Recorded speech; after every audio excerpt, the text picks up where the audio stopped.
What's going on, y'all? The Island Ranks coming to you live with another video. I got another video. I just come on these with these random rants and just speak my mind, man, because I got to. And, that's what it's for. I use my phone now because it's so easier, man. Like, it's like when I use my Canon camera, it takes all day to upload a film to YouTube. But with the phone, it's like it just take at least like 10 minutes. It say 30 minutes, but it be so quick on a cell phone. I guess because of the quality. But anyway, will the Warriors fit? Will Kevin Durant fit in the Warriors system? Blah blah blah. I want to say in the beginning, yes, it's gonna be chemistry issues. Like that's normal, because you gotta figure the pieces out. I mean, the Celtics were able to, just click and blend well and win a championship the first year. So Golden State is possible of it's just like possible of doing that. That's what I think, you know. But I think it's gonna be a little bit of chemistry issues.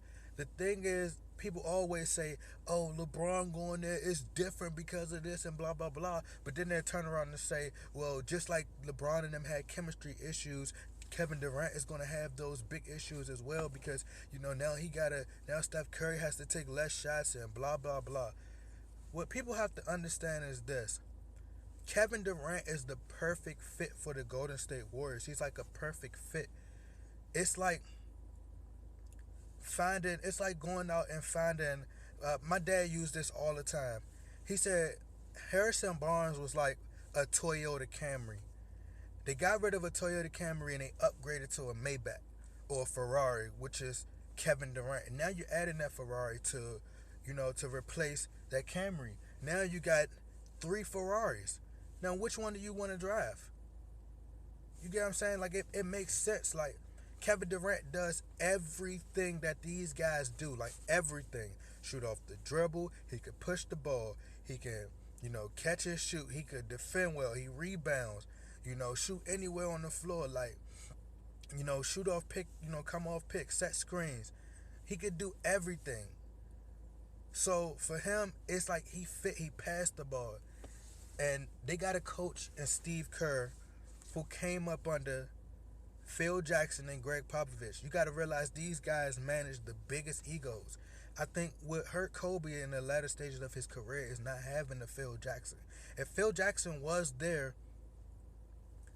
when if Phil Jackson was there when they had Dwight Howard and Steve Nash, he would have found a way to make those guys work together. It's Kobe mentality, Kobe, Michael Jordan, and I don't want to compare Russell Westbrook to these guys in terms of like skill wise, but in terms of like attitudes, Russell Westbrook is up there with Kobe and them. To whereas they needed Phil Jackson to manage to massage those egos that they have, and I think that's what is going to hurt Russell Westbrook. He don't have that, and fourth quarter situations he take upon himself to make irrational decisions and just give up the ball and do crazy things. So I think he needs a coach like a Phil Jackson who can get in his ear and be like, "Hey, I got the biggest ego in the room, and y'all gonna listen to me." Steve Kerr came up under those guys, so Steve Kerr know what it takes to manage all them egos. It's gonna take a lot. They're gonna fight and bicker every now and then, but at the end of the day, it's about championships. Steph Curry don't have an ego, and if he do, he got a good way of hiding it. And sometimes I think that me personally, I feel like Steph Curry is gonna win the MVP this year.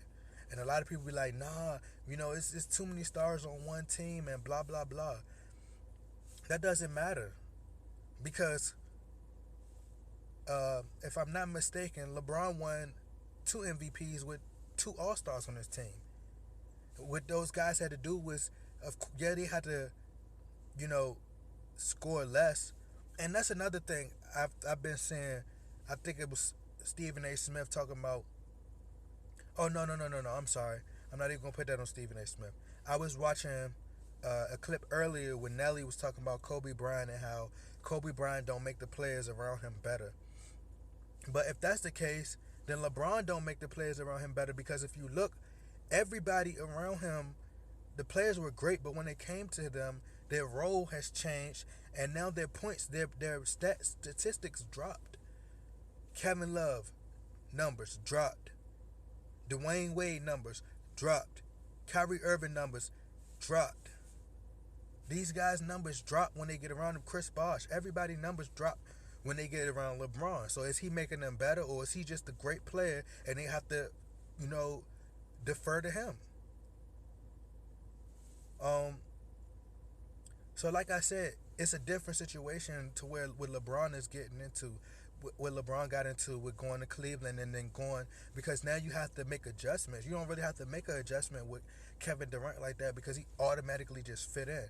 It's like a bunch of quiet people sitting over at the table and another quiet guy just come over there and he blend in with them because that's how he adjusts. But if it was a guy who a lot of people who just gossip and sit around and talk about everybody else's life, and he try to come in there and fit in, it's gonna be hard for him to blend in because they're gonna make fun of him and they're gonna make fun of him, talk about him, and it's gonna be hard for him to adjust because he don't gossip, he don't do that.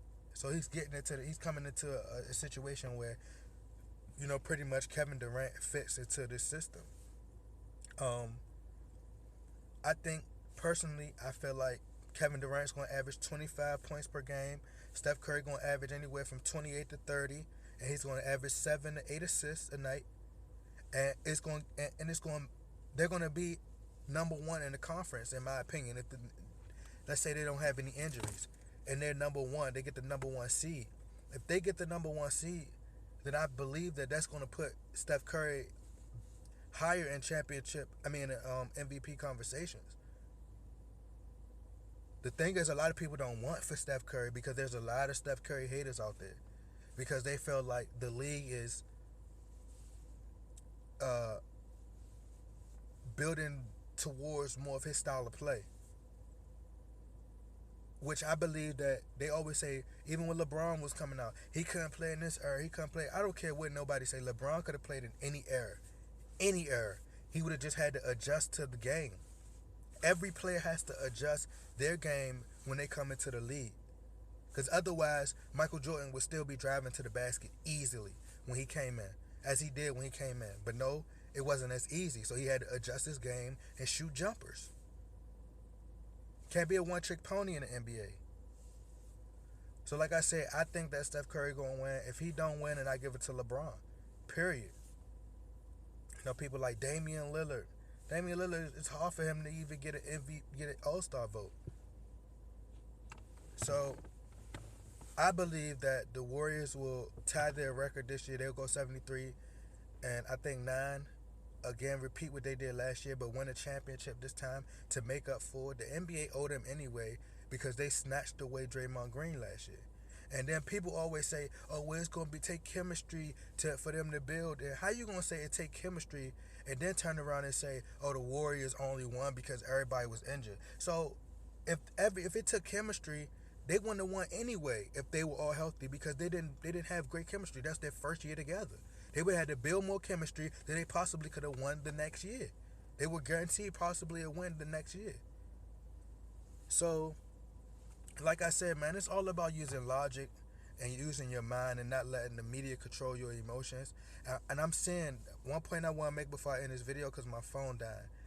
I'm starting to see a lot of people the comment section is changing when you hear Stephen A. Smith talking about Kevin Durant. And I don't want to say take all the credit like it came from my video, but I kind of shed a lot of light. I try to put a lot of light and a lot of truth on what I said about Stephen A. Smith to show you that it's more so hate towards Kevin Durant because how Kevin Durant made him look and made him look very, made his sources, made it like he, didn't know what he was talking about as far as his sources. And now in the comment section, you're starting to see people say, Stephen A. Smith, how did he ruin the East? How did Kevin Durant ruin the West when you got LeBron coming out of the East every year? You're starting to see more and more comments like that, and people starting to ask questions. And now you starting to see him for his coonery, I guess. But like I say, I talked a lot, man. I gotta upload this video. Make sure y'all click that subscribe button, man. Make sure y'all stay safe out there. I'm out.